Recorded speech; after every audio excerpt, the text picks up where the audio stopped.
Hello everyone, आज के lecture में हम डिस्कस करेंगे स्क्रोडिंगर वेव इक्वेशन। ये आपका क्वांटम मैकेनिक्स का सेकंड चैप्टर है। इससे पहले जो भी हमने फर्स्ट चैप्टर के अंदर पढ़ा वो सिंपली मैटर वेव के बारे में पढ़ा था और उसको प्रूफ किया था। जो भी स्क्रोडिंगर वेव इक्वेशन है उसको शुरू करने से पहले यहाँ पर हम वेव फंक्शन के बारे में पढ़ेंगे थोड़ा सा। सबसे पहले जो भी स्क्रोडिंगर वेव इक्वेशन की बात करते हैं हम, तो स्क्रोडिंगर वेव इक्वेशन आपकी दो टाइप से लिख सकते हैं। फर्स्ट, जिसको हम क्या बोलते हैं, टाइम डिपेंडेंट, जो भी फर्स्ट होती है आपकी time dependent Schrödinger wave equation होती है, और जो भी सेकंड होती है, सेकंड क्या है, time independent Schrödinger wave equation. हम दोनों इक्वेशन को, मतलब जो टाइम डिपेंडेंट है और जो टाइम इंडिपेंडेंट है, हम दोनों को डिराइव करेंगे। ठीक है, इसके बाद मतलब जो भी वेव फंक्शन और उसके फिजिकल सिग्निफिकेंस पढ़ने के बाद हम डिस्कस करेंगे सबसे पहले टाइम डिपेंडेंट इक्वेशन को कैसे डिराइव करते हैं, सेकंड टाइम इंडिपेंडेंट को भी हम डिराइव करेंगे कि कैसे करते हैं। लेकिन अब हमारा टॉपिक है wave function and it's physical significance. हम वेव फंक्शन से क्या समझते हैं, जो भी वेव फंक्शन के बारे में है वो भी जो है इरविन स्क्रोडिंगर साइंटिस्ट ने दिया था।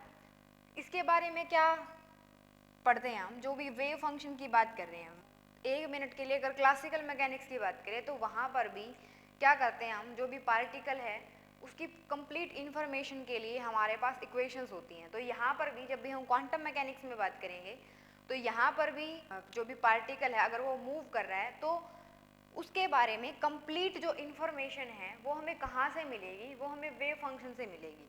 उसके बाद हम डिराइव करेंगे स्क्रोडिंगर वेव इक्वेशन। वो कंप्लीट किसके लिए है, जो भी मैटर वेव है उसके बिहेवियर को डिस्क्राइब करने के लिए, या फिर जो भी मैटर वेव है उसको कैसे डिस्क्राइब करेंगे, हम कैसे लिखेंगे, वो उसके बारे में है। लेकिन सबसे पहले वेव फंक्शन हमें क्या देता है, जो भी पार्टिकल है जिसका मास हम m मान रहे हैं, सपोज वो पोटेंशियल v के अंदर रखा है, तो कंप्लीट इंफॉर्मेशन देता है हमें सिस्टम के बारे में, जो भी वेव फंक्शन है। ठीक है, तो वेव फंक्शन के बारे में हम क्या लिखेंगे, it describe the complete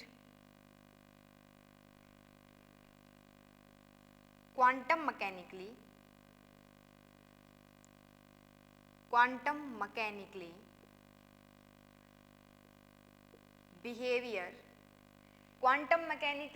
behaviour of particle के बारे में इन एनी सिस्टम।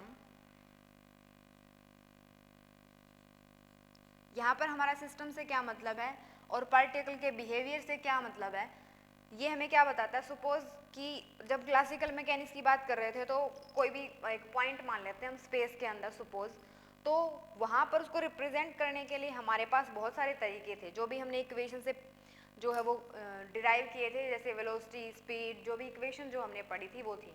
अब यहाँ पर जब भी हम सिस्टम की बात कर रहे हैं, सिस्टम का मतलब क्या है, फॉर एग्जाम्पल हम क्या बोलें कि ये आपके पास एक वन डायमेंशनल बॉक्स है, ये क्या है आपका 1D बॉक्स है।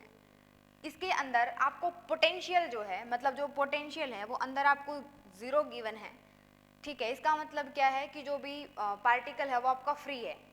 अब यहाँ पर जो पोटेंशियल है वो इनफाइनाइट है। इसका मतलब क्या है कि जो पार्टिकल है वो किसके अंदर है, वो पार्टिकल सिस्टम के अंदर है, जो भी 1D बॉक्स मैंने बोला। इसका मतलब ये है कि जो पार्टिकल है वो 1D बॉक्स के अंदर है, लेकिन अब वो पार्टिकल इसके अंदर कहाँ पर है, सपोज वो यहाँ पर भी हो सकता है, यहाँ पर भी हो सकता है, यहाँ पर भी हो सकता है, कहीं पे भी हो सकता है वन डायमेंशनल में। तो अब उस पार्टिकल के बारे में कंप्लीट इंफॉर्मेशन हमें कौन देता है, वो हमें कौन देगा, वेव फंक्शन देगा। और जो भी पार्टिकल है वो कब देगा, मतलब कंप्लीट जब हम उसको डिस्क्राइब कर रहे हैं तो पार्टिकल का मास हम क्या मान के चलेंगे m, और जो पोटेंशियल है वो क्या है इसका v। ये किसी भी पॉइंट की बात कर सकता है, सपोज इसी के अंदर जो पॉइंट है वो r, और जो भी टाइम है वो भी आपको गिवन होता है। एट ए टाइम 0 भी निकाल सकते हैं हम, और एट ए टाइम t या फिर लेटर भी निकाल सकते हैं, तो टाइम भी आपको गिवन होता है। तो इसका मतलब जो भी हमने वेव फंक्शन पढ़ा, इसका मतलब क्या है, आपको कंप्लीट इंफॉर्मेशन देता है सिस्टम के बारे में, ठीक है। तो इसको हम क्या बोलते हैं, वेव फंक्शन बोलते हैं।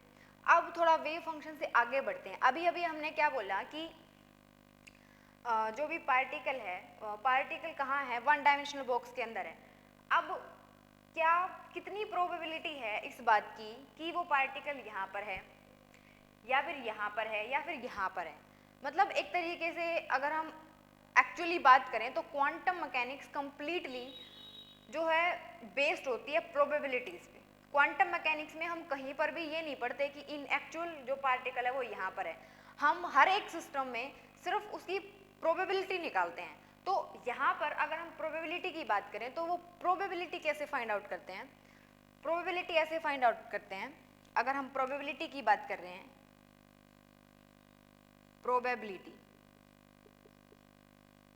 प्रोबेबिलिटी हम निकालेंगे जब भी हम वेव फंक्शन की बात कर रहे हैं। तो जो भी वेव फंक्शन होता है अपना, वो वेव फंक्शन कॉम्प्लेक्स क्वांटिटी होती है। मतलब ये जो है वो रियल भी हो सकता है और ये जो है वो कॉम्प्लेक्स भी हो सकता है, मतलब इमेजिनरी भी हो सकता है।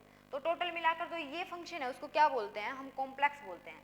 तो प्रोबेबिलिटी हम कैसे निकालेंगे, मैग्नीट्यूड और जो भी आपका वेव फंक्शन है, सपोज हम वेव फंक्शन को कैसे डिनोट कर रहे हैं, साई आर टी से। हम इसके अंदर स्पेस पार्ट भी ले रहे हैं और टी का पार्ट भी ले रहे हैं। कंप्लीट का जो भी कंप्लीट है उसको हम क्या बोलेंगे, दैट इज वेव फंक्शन। तो ये आपका सपोज कि रियल पार्ट है। अगर इसका जो भी इमेजिनरी पार्ट है या कॉम्प्लेक्स दिखाना है तो उसको हम क्या लिखते हैं, उसको हम स्टार लिखते हैं। स्टार इस तरीके से बनाएंगे। इसका मतलब क्या है, इसका मतलब है कॉम्प्लेक्स कंजुगेट। तो जो भी प्रोबेबिलिटी है वो हम इस तरीके से निकालते हैं। अब हम जब भी प्रोबेबिलिटी की बात कर रहे हैं तो क्या इसको अगर हम ऐसे लिख दें, साई आर टी और उसका स्केयर इक्विवेलेंस ही है उसके, ठीक है। तो यहाँ पर जो भी प्रोबेबिलिटी है वो क्या है, जो भी आपका वेव फंक्शन है उसका मैग्नीट्यूड और उसका स्केयर।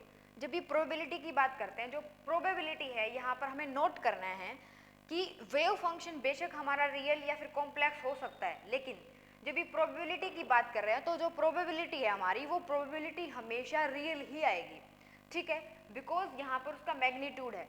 प्रोबेबिलिटी जो है किसी भी पार्टिकल की किसी भी सिस्टम के अंदर अगर बात कर रहे हैं तो वो क्या होगी, probability of finding the particle in any system is always one.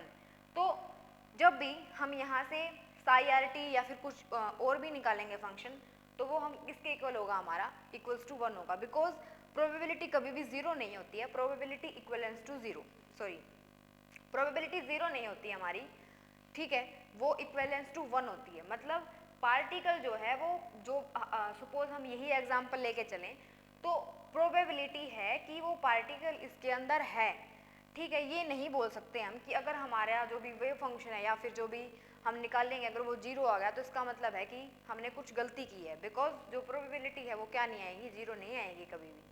क्यों, क्योंकि हम जानते हैं कि जो भी गिवन कंडीशन है स्टार्टिंग के अंदर, उसने ये बोला है कि पार्टिकल तो बॉक्स के अंदर ही है, बस हमें क्या फाइंड आउट करना है, इस बात की प्रोबेबिलिटी कि वो कहाँ प्रेजेंट हो सकता है, ठीक है। तो ये था आपका वेव फंक्शन के बारे में। और उसके फिजिकल सिग्निफिकेंस का मतलब यही है कि उसके बारे में हम कंप्लीट इन्फॉर्मेशन बता सकते हैं। जो भी पार्टिकल है किसी भी सिस्टम के अंदर, उसके बारे में हम कंप्लीटली अगर सब कुछ बता सकते हैं, ठीक है, तो उसका मतलब क्या है कि हमने इसका फिजिकल सिग्निफिकेंस ही है ये एक तरीके से, जब हम किसी भी पार्टिकल की पोजीशन को बता सकते हैं, ठीक है।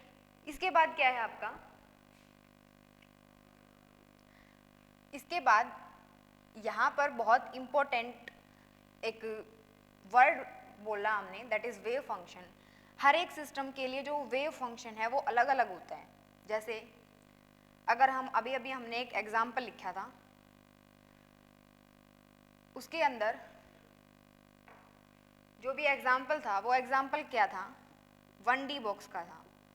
1D बॉक्स में ये जो है वो थोड़ी सेकंड चैप्टर से, जो भी ये आपका चैप्टर नंबर 2 चल रहा है, ये जो बात हो रही है आपकी यूनिट सेकंड से रिलेटेड भी हो रही है, क्योंकि वहाँ पर ही आपको 1 डायमेंशनल बॉक्स गिवन होता है उसके अंदर आपका वेव फंक्शन निकल के जो आता है वो क्या आता है,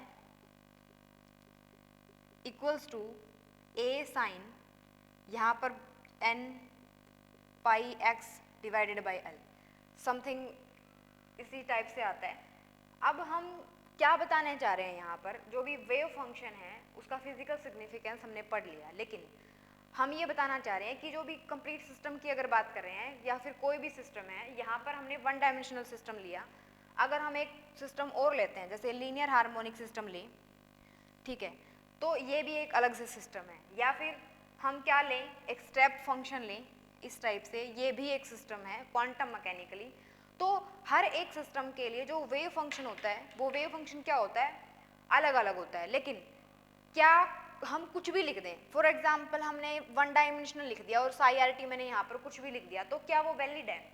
या फिर लीनियर हार्मोनिक ऑसिलेटर के लिए जो वेव फंक्शन होता है वो क्या होता है, A e raise to power minus alpha x square divided by 2। तो क्या मैंने ऐसे ही बोल दिया तो क्या क्वांटम मैकेनिक्स उसको ऐसे ही एक्सेप्ट कर लेगी? या फिर इसकी बात कर रहे हैं, इसके लिए भी मैंने अगर कोई वेव फंक्शन दे दिया तो क्वांटम मैकेनिक्स उसको ऐसे ही एक्सेप्ट कर लेगी? ऐसा नहीं होता है। जो भी वेव फंक्शन की अगर बात कर रहे हैं तो उस पर कुछ कंडीशन होती हैं कि तभी वो क्वांटम मैकेनिक्स के अंदर वैलिड हो सकता है। मतलब जो भी वेव फंक्शन है आपका, उसके ऊपर ऐसी क्या कंडीशन है कि हम सिर्फ तभी बोल सकते हैं कि ये जो वेव फंक्शन है वो वैलिड है। तो नेक्स्ट टॉपिक है आपका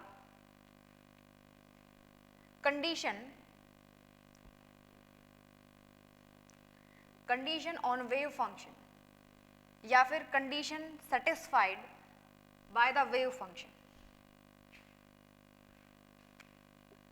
टॉपिक है आपका condition satisfied by wave function. इसका मतलब क्या है, जब ये जो टॉपिक है, इस टॉपिक की ज़रूरत हमें कब पड़ती है, जैसे हमें कोई क्वेश्चन गिवन होता है, यहाँ पर सिंपल आपको कुछ पॉइंट्स लिखने हैं, वो भी हम डिस्कस करेंगे। MCQs में आपका क्या क्वेश्चन आता है, ऐसा क्वेश्चन जो आपका नेट के अंदर भी आता है, जैसे आपको कोई भी सिस्टम है, यहाँ पर कोई भी सिस्टम लिखा होता है, उसके लिए आपको वेव फंक्शन गिवन होते हैं ऑप्शन के अंदर। सपोज वेव फंक्शन आपको कुछ भी गिवन है, ई एल्फा की पावर x बाई 2, या फिर ए का मतलब यहाँ पर हमारा नॉर्मलाइज फैक्टर है, वो हम आगे इसी चैप्टर के अंदर पढ़ेंगे कि नॉर्मलाइजेशन का मतलब क्या होता है। ई की power alpha plus beta x की 2, या फिर थर्ड कोई भी ऑप्शन, मतलब कुछ भी ऑप्शन गिवन हो सकते हैं। तो कोई जो भी सिस्टम, मतलब जो भी क्वेश्चन हमें गिवन है, हम ऑप्शन को देखकर हम कैसे बता सकते हैं कि हाँ जो फर्स्ट ऑप्शन है वो करेक्ट है, कि ऐसी क्या कंडीशंस हैं जिसको देखकर हम ये बताएंगे कि ये जो वेव फंक्शन है, जो भी आपको क्वेश्चन पूछा गया है उसके लिए ये वैलिड है, या फिर सेकंड ऑप्शन वैलिड है, या फिर थर्ड, या फिर फोर्थ। तो ऐसे क्वेश्चन को करने के लिए ये जो टॉपिक हमने लिखा है इसकी ज़रूरत पड़ती है। इसको हम ये भी बोलते हैं कि एक्सेप्टेबल जो भी वेव फंक्शन है वो हमें कैसे पता चलेगा कि यही वेव फंक्शन आने वाला है। तो इस ऐसे क्वेश्चन को करने के लिए हमारे पास टॉपिक है, टॉपिक में वो कंडीशन क्या है जिसको देखकर हम ये पता लगाएंगे कि जो वेव फंक्शन है, ये वाला wave function valid wave function है। तो बात करते हैं फर्स्ट पॉइंट पे। फर्स्ट पॉइंट क्या है आपका, जो भी आपका वेव फंक्शन है वो क्या होना चाहिए, फाइनाइट होना चाहिए। यहाँ पर हम 4 या 5 पॉइंट को डिस्कस करेंगे, लेकिन जब भी हम न्यूमेरिकल करते हैं तो न्यूमेरिकल में सिर्फ 2 स्टेप ही इम्पोर्टेंट है। अगर हम वो करके वैल्यू निकाल सकते हैं, मतलब वो कंडीशन अगर हम अप्लाई कर दें और वो उन कंडीशन को सेटिस्फाई कर रहा है, दैट मीन्स कि जो भी वेव फंक्शन हमने कंसीडर किया या जो ऑप्शन में गिवन है वो वैलिड है। ठीक है, तो जो भी कंडीशन है वेव फंक्शन के ऊपर, वो फर्स्ट कंडीशन क्या है, दैट इज जो भी आपका वेव फंक्शन है, wave function should be finite. वो फाइनाइट होना चाहिए। फाइनाइट क्यों होना चाहिए, बिकॉज अगर हम स्पेस की बात कर रहे हैं सपोज, तो अगर वो इनफाइनाइट होगा, अगर वेव फंक्शन हमारा इनफाइनाइट होगा, वेव फंक्शन के इनफाइनाइट होने का क्या मतलब है कि वहाँ पर इनफाइनाइट प्रोबेबिलिटीज़ हैं, infinite probabilities of finding the particle in A system या फिर in space.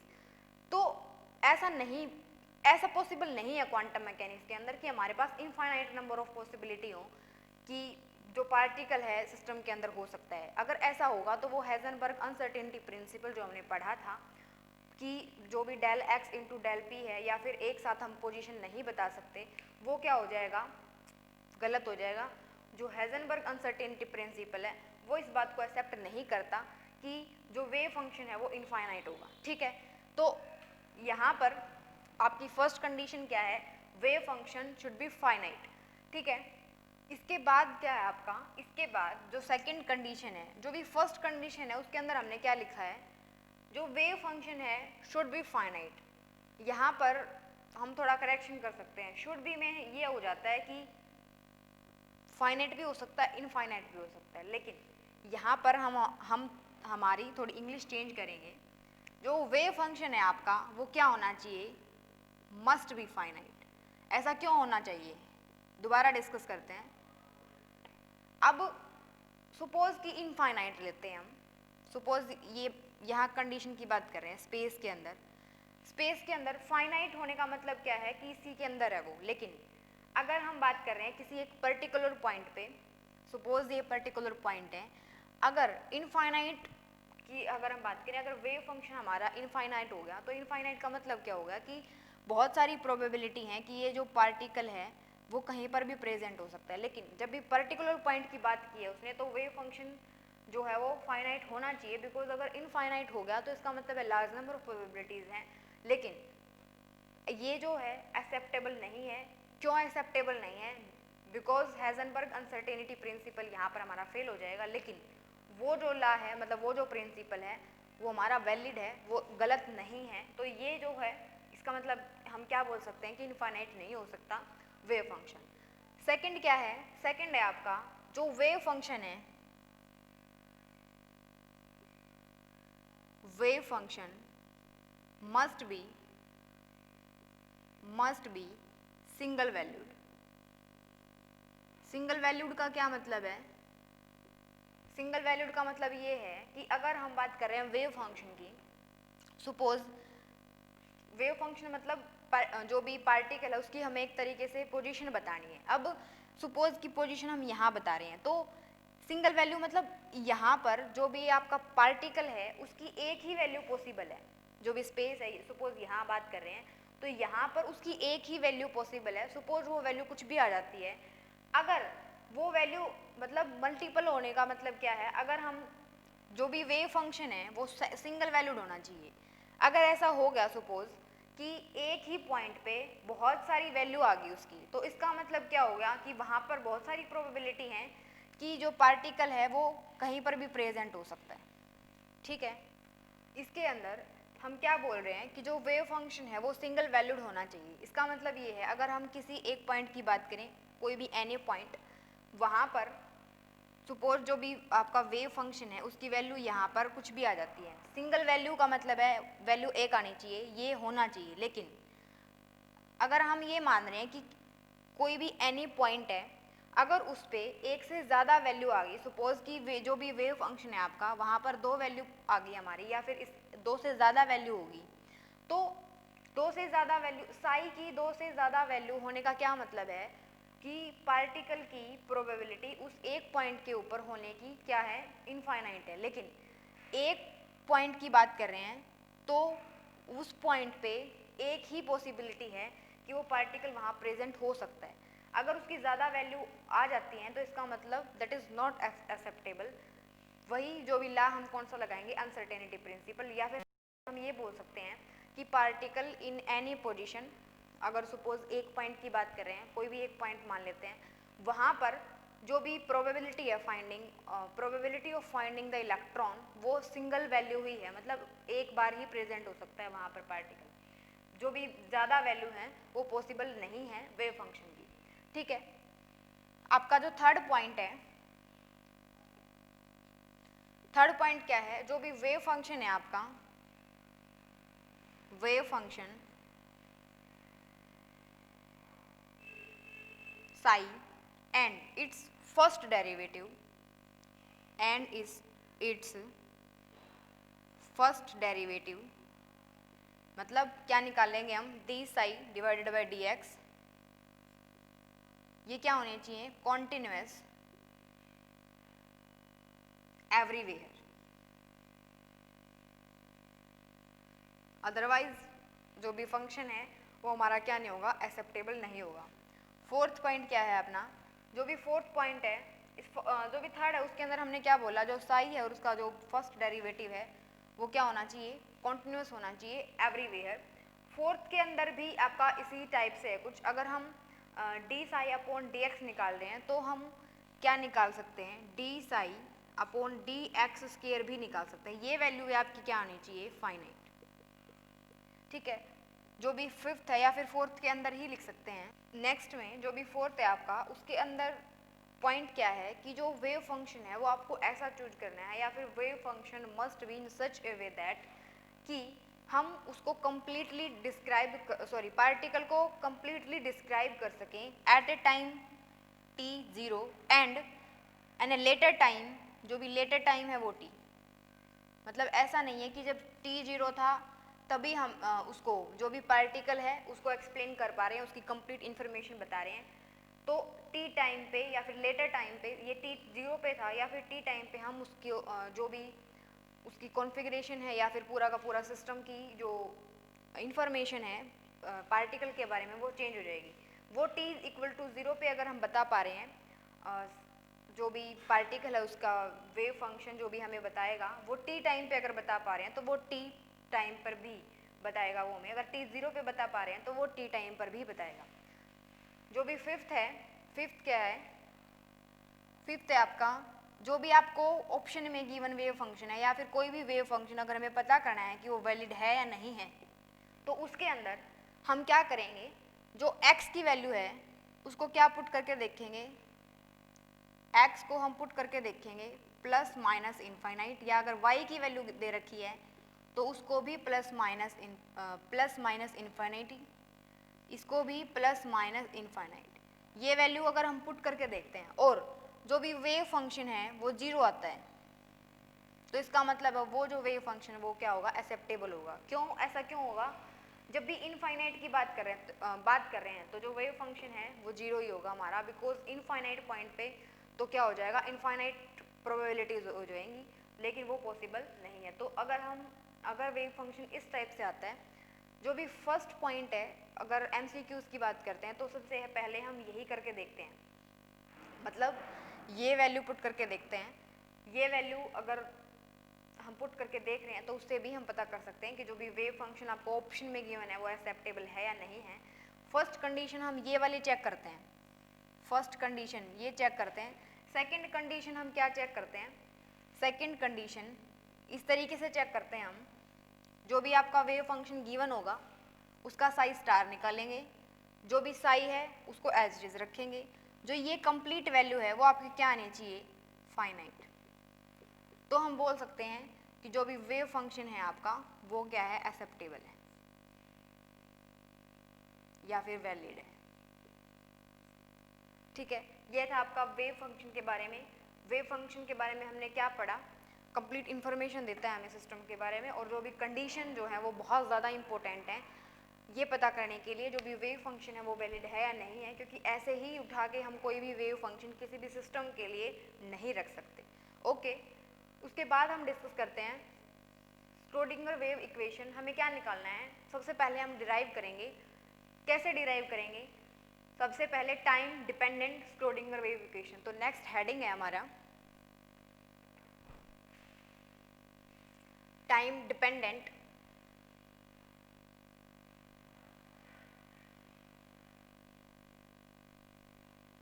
Schrodinger wave equation. जब भी हम इससे फर्स्ट चैप्टर में वेव पैकेट को रिप्रेजेंट कर रहे थे तो उसके लिए हमने इक्वेशन लिखी थी। हम किसके बारे में बात कर रहे हैं यहाँ पर, मैटर वेव के बारे में। जो भी स्क्रोडिंगर है वेव इक्वेशन है वो किसके लिए है, फॉर मैटर वेव के लिए। फॉर मैटर वेव के लिए है। तो मैटर वेव के लिए सिंपली हमने क्या लिखी थी, मतलब इसको रिप्रेजेंट करने के लिए हमने इक्वेशन लिखी थी। वो इक्वेशन हम यूज करेंगे जब हम क्या डिराइव कर रहे हैं, time dependent Schrödinger wave equation. तो हेडिंग है हमारा time dependent Schrödinger wave equation.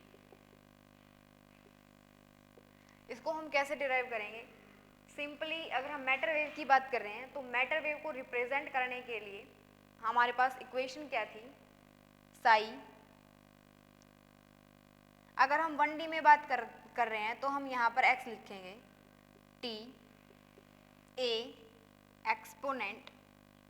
यहाँ पर हम 1D के बारे में बात कर रहे हैं, यहाँ पर हम क्या लिख रहे हैं, लिखेंगे स्टार्टिंग में जो भी पार्टिकल है उसका मास जो है वो हम m मान के चल रहे हैं, जो भी वेलोसिटी है वो v मान के चल रहे हैं, और जो भी एनर्जी है वो हम E मान के चल रहे हैं।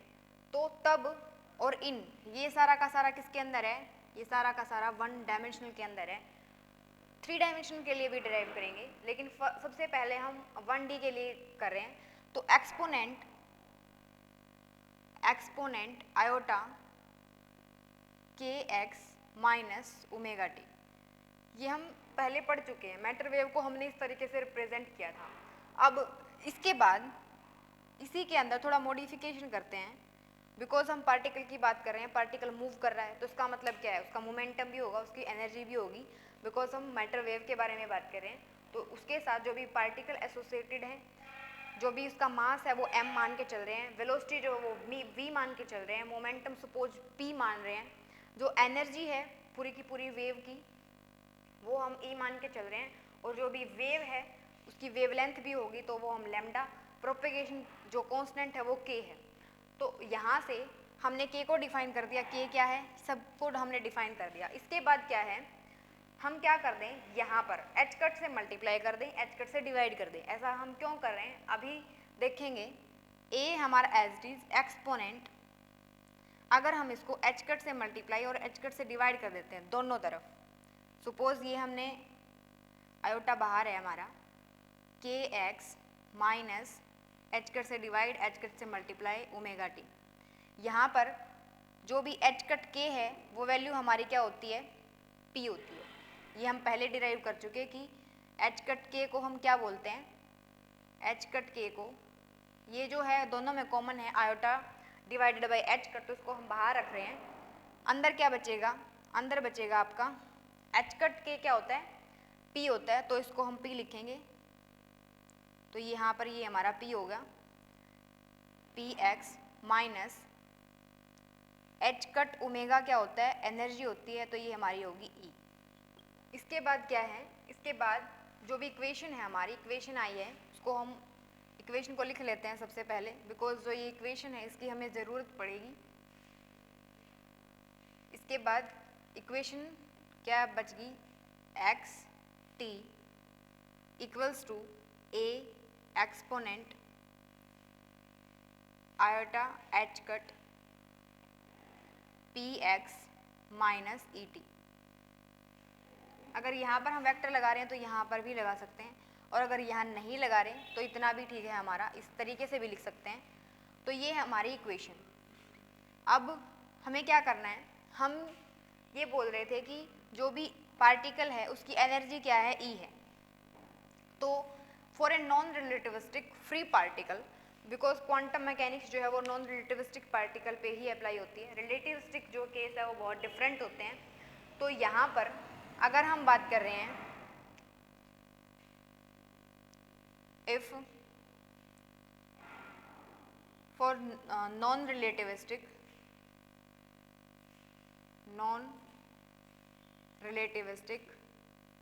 फ्री पार्टिकल, उसके लिए जो एनर्जी होती है वो किसके बराबर होती है, E equals to p square divided by E N. तो अल्टीमेटली हमें क्या करना है, हमारी इक्वेशन आ जाएगी जब अगर हम यहाँ से जो भी ये गिवन इक्वेशन है इससे अगर E निकाल लें और P निकाल लें, तो E और E ई और पी हम कैसे निकालेंगे? सबसे पहले हम क्या करते हैं, जो भी इक्वेशन है इसको हम स्टार मान लेते हैं। जो भी स्टार इक्वेशन है उसमें से सबसे पहले हम क्या निकालेंगे, D psi upon d x निकालेंगे, डेल्टा। तो यहाँ से ए एक्स के रिस्पेक्ट में क्या करना है, हमें डिफरेंशिएशन करना है। तो जब भी एक्स के रिस्पेक्ट में डिफरेंशिएशन करेंगे फिर इसका डबल डेरिवेटिव करेंगे, फिर टाइम के रिस्पेक्ट में डेरिवेटिव करेंगे। ऐसा हम क्यों कर रहे हैं? क्योंकि जब हम ये निकालेंगे तो हमें पी की वैल्यू मिलेगी, जब हम डबल निकालेंगे, जब मतलब डबल डिफरेंशिएशन करेंगे तो हमें पी स्क्वायर की वैल्यू मिलेगी, और जब हम जो भी यहाँ पर जो भी फंक्शन है उसका टाइम के रिस्पेक्ट में डेरिवेटिव करेंगे तो हमें ई की वैल्यू मिलेगी। तो यहाँ पर सबसे पहले हम निकालते हैं d psi divided by d x. तो ये किसके बराबर आएगा, A exponent iota divided by h cut. यहाँ पर किसके रिस्पेक्ट में डिफरेंशिएशन है, एक्स के रिस्पेक्ट में। तो ये जो पी है वो कहाँ आ जाएगा हमारा, बाहर। मतलब यहाँ पर हम क्या लिख सकते हैं, पी। ये जो बाकी की वैल्यू है हमारी, इसके साथ हमारा कौन है, आयोटा भी है, तो ये भी इसके साथ आएगा। तो यहाँ से P x minus E T. इसके अंदर जब हम डिफरेंशिएशन कर रहे हैं, इस टर्म का डिफरेंशिएशन कर रहे हैं, तो जो भी x को छोड़कर जो भी ये टर्म है इसके साथ आएगी। मतलब इसको हम क्या लिखेंगे, iota p divided by h cut. अगर हम ध्यान से देखें, सिर्फ इस टर्म को छोड़कर, कौन सी term, iota h cut p को छोड़कर जो ये बाकी की टर्म बच गई हमारी, a को भी लेंगे साथ में, ये क्या है हमारा साई है। तो इसको हम यहाँ पर क्या पुट कर रहे हैं, साई ही पुट कर रहे हैं। तो D psi divided by D x. यहाँ पर ये अंडरस्टूड है कि जो साई अगर हम लिख रहे हैं तो इसके साथ ये भी है, लेकिन इसको हम इन शॉर्ट साई ही लिख रहे हैं यहाँ पर। तो यहाँ से ये क्या हो जाएगा हमारा साई। तो यहाँ से अगर हम पी साई की वैल्यू निकालें, पी साई इधर ही रख लेते हैं, सपोज पी साई, तो ये वैल्यू क्या हो जाएगी, ऊपर एच कट नीचे आयोटा। अगर आयोटा से मल्टीप्लाई कर दें और आयोटा से डिवाइड कर दें, कैसे कह रहे हैं हम, मतलब ये एच कट है, सॉरी ऊपर आपका एच कट था, नीचे आयोटा था, यहाँ पर आपका ये D psi divided by D x है, ठीक है। आयोटा से अगर हम मल्टीप्लाई कर दें इसको और आयोटा से डिवाइड कर दें, तो आयोटा आयोटा क्या होगा, आयोटा स्क्वायर, और आयोटा स्क्वायर क्या होता है, -1। तो ये जो वैल्यू है आपकी, मतलब क्या लिखेंगे, जो भी पी साई है उसकी वैल्यू क्या आ गई आपकी, minus iota h cut d psi divided by d x. ये है आपका पी साई एक्स। अब हम जो भी यहाँ पर हमने निकाला है इसका क्या करेंगे, डबल डिफरेंशिएशन। तो क्या आएगा, यहाँ पर लिखेंगे इसका रिजल्ट। जब भी हम इसका डिफरेंशिएशन करेंगे, मतलब डबल डिफरेंशिएशन करेंगे, तो यहाँ पर क्या आएगा, आयोटा का स्क्वायर एच कट स्क्वायर। तो टोटल मिलाकर जो भी पी स्क्वायर साई है वो आपका किसके बराबर आएगा, माइनस एच कट स्क्वायर। यहाँ पर क्या आएगा, P square Sai H cut square D square Sai divided by d x square. Simply हमने इसका स्क्वायर नहीं किया है, हमें जो यहाँ पर आया था इक्वेशन, जो भी ये इक्वेशन फर्स्ट मान रहे हैं, इसका डबल डिफरेंशिएशन किया है, जो भी D psi upon d x था, तब हमारा ये रिजल्ट निकल गया है। उसके बाद सिर्फ हमारा एक स्टेप बच गया। उसके बाद जो भी आपकी इक्वेशन है, that is time dependent Schrödinger wave equation, वो आ जाएगी। और जब भी टाइम डिपेंडेंट, मतलब दोनों पार्ट की बात कर रहे हैं, स्पेस पार्ट की भी और टी पार्ट की भी, तो हम इसको क्या बोलते हैं, वेव फंक्शन बोलते हैं। इससे नेक्स्ट जब हम बात करेंगे, जब टाइम इंडिपेंडेंट करेंगे तो वहाँ टाइम नहीं आएगा, तब हम इसको वेव फंक्शन नहीं बोल सकते। ये आपका की पॉइंट है, इसको लिख सकते हैं हम कि तब हम इसको वेव फंक्शन नहीं बोलेंगे। इसको क्या बोलेंगे, तो वो हम पढ़ेंगे टाइम इंडिपेंडेंट इक्वेशन में, स्क्रोडिंगर इक्वेशन में। तो यहाँ से अगर हम D psi divided by d T निकालते हैं तो वो क्या आएगा, यहीं पे लिख रहे हैं इसका रिजल्ट, कि D psi upon d T जब करेंगे तो वो आएगा आपका, यहीं से देख लेते हैं, d psi upon d T अगर लिख रहे हैं तो आयोटा एच कट, उसके साथ ई टी नहीं आएगा। तो दोबारा से जो भी टर्म बचेगी सिर्फ इसको छोड़कर, मतलब इतनी टर्म को छोड़कर, बाकी की जगह पे हम क्या लिख सकते हैं, साई लिख सकते हैं। तो जो भी ई साई है आपका वो किसके बराबर आएगा, minus h cut iota Sai, यहाँ पर सिंपली साई ही रखते हैं, साई यहाँ पर भी हमें अंडरस्टूड है, यहाँ पर भी अंडरस्टूड है। अब हम क्या करते हैं, क्या मान रहे हैं कि non relativistic particle, suppose free particle जिसका मास m है, वेलोसिटी v है, तो जो भी उसकी एनर्जी है वो क्या है हमारी E equal to p square divided by 2m। यहाँ से क्वांटम मैकेनिकली जो भी एनर्जी की बात कर रहे हैं, तो जो भी एनर्जी है वो E की भी वैल्यू हमारे पास है, P की भी वैल्यू हमारे पास है, तो हमें डायरेक्ट पुट करना है।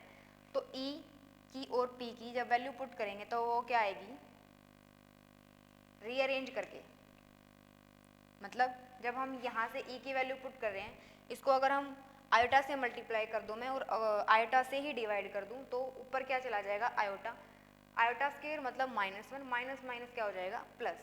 तो यहाँ से हम क्या लिख सकते हैं, iota h cut d psi x t divided by d t equals to, जब हम पी स्क्वायर की बात कर रहे हैं तो हमें ये वैल्यू लिखनी है, यहाँ पर minus h cut square divided by 2m, यहाँ पर डी स्क्वायर, इसके अंदर क्या होगा आपका डी एक्स टी। इसके बाद क्या है, ये आपकी इक्वेशन आ गई, iota h cut d psi upon d t equals to minus h cut square divided by 2m del square, या फिर इसको स्लाइटली का साइन होता है, ये इसको पार्शियली डिफरेंशियल बोलते हैं, D square upon d x square Sai x T, या फिर वेव फंक्शन। ये आपकी क्या है, टाइम डिपेंडेंट, क्योंकि यहाँ पर टाइम का फैक्टर भी है तो इसलिए हम बोल रहे टाइम डिपेंडेंट। तो ये आपकी क्या है, time dependent Schrödinger wave equation. ठीक है, ये जो है हमने सिर्फ किसके लिए किया, ये हमने सिर्फ किया है 1 डायमेंशन के लिए। अगर यही इक्वेशन हम 3 डायमेंशन के लिए लिखें तो डायरेक्ट भी लिख सकते हैं, यहाँ पर सिंपल r लिखना है, r का मतलब x के अलोंग भी, y के अलोंग भी, z के अलोंग भी, और यहाँ पर भी सिंपली r लिखना है, रिजल्ट यही आएगा बिल्कुल सेम। लेकिन अगर हमें 3 डायमेंशन के लिए भी पूरा कंप्लीट अगर हमें डिराइव करना है इसी तरीके से, तो वहाँ पर क्या होगा, यहाँ पर हम क्या लिखेंगे, px के अलावा px plus py plus pz, इस तरीके से यहाँ पर भी r लिखेंगे हम। तो जब डिफरेंशिएशन करेंगे तो हमें अलग अलग से निकालना है, d psi upon d x, d psi upon d y, d psi upon d z, सिर्फ कंबाइन करना है इक्वेशन को। 3 डायमेंशन के लिए भी आपकी इक्वेशन यही रहेगी सेम।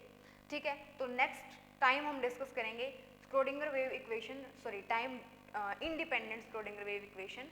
तो मिलते हैं नेक्स्ट लेक्चर में, थैंक यू।